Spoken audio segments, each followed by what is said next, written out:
Hello guys, welcome to Study IQ. I'm Safir. In this session, we are going to discuss the terms related with inflation. So inflation and the related terms. Okay, so you will be seeing a skewflation, stagflation, hyperinflation, misery index, Phillips curve, and so many other terms which are related to inflation, inflationary gap, deflationary gap, suppressed inflation, repressed inflation, open inflation, right? So all these terms will be discussed in this particular session. So let's start with inflation itself. Now, what is inflation? Inflation is actually the persistent increase in price level. So I can't say increase in price, right? So it is not that today it is 10 rupee and tomorrow it is 15 rupee. I can't say this is inflation. It has to be persistent. That means a continuous increase.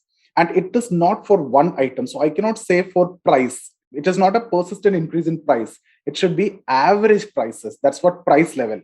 That means a basket of commodities need to be taken into consideration. So it is a persistent increase in price level. So when I say price level, it is not one commodity, basket of commodity, that is the average, and persistent, not a sudden increase. It is over a period of time, there should be increase in price. So you guys can write it down. I will not be writing it here. It's a persistent increase in the price level. So what is disinflation? Disinflation is actually the reduction in the rate of inflation. So you can write one line, reduction in the rate of inflation.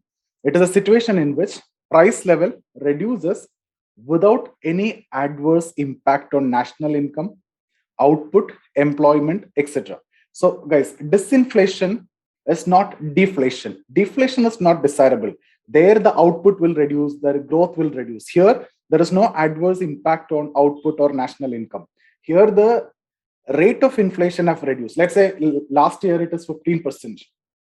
Okay, inflation. Now RBI have taken certain monetary measures, and because of that, the inflation have come down to, let's say, 12%. So what has happened here is inflation is there, growth is there, but the rate of inflation have come down. And this is desirable. Okay, so that is why you have taken that policies as well, and it is not making much impact on the output. Okay, now the next one is deflation. This is not desirable. So this is what actually leading to recession, or this is actually recession. Deflation. It is the opposite of inflation. It is a persistent decrease in price level, and this is not desirable. So persistent decrease in price level, or it is actually the negative inflation. It is not desirable because it lead to recession. So just write, it can lead to recession because it will affect the growth, it will affect the output, it will affect the national income. So definitely employment, and it will lead to recession. Just write, it is a situation in which price level reduces along with fall in national income, output, etc. It lead to recession. So what is the difference between disinflation and deflation? In case of disinflation, inflation is there, price hike is there, but compared to last year, it is less. The percentage, like last year, see 2021, if you calculate, you will calculate it on the basis of 2020-21. So there is an inflation, but that is 15%. Now 21 to 22 also price is increasing, but not at this level, not 15%, let's say 10%. So something which cost 100 rupee in 2020, here it cost 115. So you can see 15% increases there. Now next year it is costing something like 126.5. So what does that mean? It is 10% inflation. So still price hike is there, but the rate have reduced. Instead of 15, now it is 12. But now there is a consistent decrease in price level along with fall in national income, output, etc. Here, there is no issue with the growth or output or national income. Perfect. So that is the difference between disinflation and deflation. What is reflation? Guys, reflation is a situation in which the price level increases along with increase in output, employment, when an economy recovers from recession. So you went into a recession phase and you have come up with certain stimulus measures like quantitative easing, fiscal stimulus, etc. Like 2008, what have happened? Then reflation is a situation when the economy recovers from that recession stage. But at this time, there will be inflation. At the same time, there will be growth. It is a situation at which price level increase along with increase in output, employment, etc. So it's actually considered as a good situation. It's the recovery stage. Reflation is a recovery stage. Deflation is not desirable. Inflation to an extent is okay. Disinflation is desirable. Okay. So I hope these 4 terms are now clear. Now let's look into the next one, that is stagflation. Right. It is stagnation plus inflation. So stagnation means you can say recession. So recession, when we discuss, it is unemployment. So what is actually happening here is there is inflation plus there is unemployment, or there is recession. Not a good situation, stagflation. So just right, it is a situation in which high inflation is accompanied by recession or unemployment. Okay, so what is the natural rate of unemployment, guys? If you remember one of the previous video that we have done, we discussed about measurement of unemployment. There I discussed about usual principal status, subsidiary status, current daily status, current weekly status. And in all these ways, we have measured unemployment. And if you remember, I have discussed in a range. So that range is between 3 to 4. So the unemployment rate, actually the range is 3 to 4. And anything above this is considered as a recession. Anything above 4% is not desirable. It is going to lead to recession. So, and during this phase, unemployment is more than 4% and inflation is also there. That situation is what? Stagflation. Okay, perfect. So it is actually caused due to cost push inflation mainly. So in 1973, there was oil shock because of the OPEC countries and all those things. And there was stagflation in almost all the countries. Okay. Next is Phillips curve. So guys, the difference is it's a hypothesis. Okay, the first one that we discussed, the stagflation is actual situation, but Phillips curve is actually a hypothesis. So what is the relation between two? If stagflation is there, Phillips curve fail. Now what is Phillips curve is talking about? Phillips curve is talking about when there is growth or when there is inflation, unemployment will reduce. Why? Because inflation is due to growth. So it will create employment opportunities. And this growth will further create employment opportunities and all. So this is what almost Kuznets hypothesis is also talking about. So unemployment have to reduce. That's what Phillips curve. That's a hypothesis. But stagflation is the actual situation. So both go against, right? So if stagflation is there, means that's a Phillips curve failed. So in actually 1970s, it was a debate changing theories, Phillips curve. So Phillips curve does not exist as it failed. Okay. So, but at least in short term, Phillips curve can work short term. But understand, in case of stagflation, Phillips curve failed. Both are talking about reverse. Stagflation is the actual situation where unemployment is there, inflation is also there. Phillips curve is talking about inflation is there, unemployment will reduce. Right? So, like if you go for inflation and unemployment, this is a relation. When you get inflation like this, unemployment is coming down. So this is inflation and unemployment. If you quote like this is the relation which has been given. Now, what is misery index? Misery index. So it is a summation of inflation rate and unemployment rate. So inflation plus unemployment, you add both, that is misery index. So guys, if you see last 3 that I've discussed is connected with inflation and unemployment. Stagflation, what is that? Inflation is there, unemployment is there. That's the practical situation. Phillips curve, inflation and unemployment relation. That's a hypothesis. When inflation is there, unemployment will reduce. But I've told you the relation between 1 and 2. If stagflation is there, Phillips curve fail. So that lead to rejection. That has been led to the rejection of theories during 1970s. And misery index, you're adding inflation rate as well as unemployment. So inflation rate plus unemployment rate. Let's say 5% is inflation and let's say 6% is unemployment. So what is misery index? 11%, like this. And commonly used in developed countries. Okay, because developing countries have other miseries, right, than all these. So what is the relation between these 3? So what I was talking about is, this is an index, right? So this is actually an index which measure. First one is actual situation. Second one was a hypothesis. So Phillips curve is a hypothesis. Stagflation is the real situation. This is an index or measurement. So all are talking about unemployment and inflation. Okay, so these 3 terms are connected with unemployment and inflation. So first 4 and then 3, 7 is over. What is inflationary gap? Inflationary gap. See guys, we will be talking about total demand. I'll be using AD, aggregate demand. And then total supply, I use AS, aggregate supply. So if there is a high demand than the supply, so aggregate demand greater than aggregate supply, more the demand, let's say 120 demand is there, but you have supply of only 100. So here it is greater. So this gap, what is the gap? 20. This gap is what the inflationary gap. So it is a situation in which aggregate demand is more than the productive capacity of an economy at full employment level. Productive capacity means aggregate supply at full employment level. And it lead to inflation. Why? Because 120 is the demand, but you have only 100. So those who have money, they are willing to pay more, right? So automatically the price will increase. Now, what is deflationary gap? It will be the reverse, right? So in case of deflationary gap, demand will be less than the supply. Supply will be more. So here excess will be there. In the first case, this is a shortage. So when there is a shortage, the price will go high. When there is excess, price will come down. That's when you can see the firms are giving, offers, buy one, get one, etc. When there is excess, but supply is excess, demand is less. Let's say, same example I can take. Demand is only 100, but supply is 120. So in this situation, the firms will come up with offers, buy one, get one, or no cost EMI, right? These kinds of offers you will get during this period of time.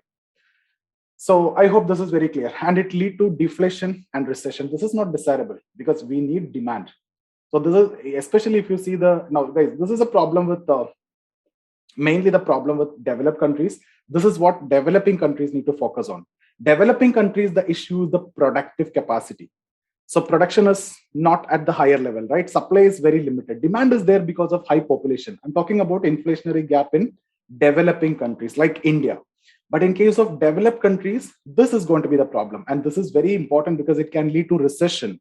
Why? It can lead to unemployment because already the production capacity is at higher level. So supply side, you don't worry. You will get supply. Higher supply will be there. So you need to get demand. So what the government will do is to promote demand, stimulus, and the packages will be given. If there is no demand, then what will happen? The firms have to cut down production. So they have to cut down employment and everything. So that leads to recession. That's not desirable.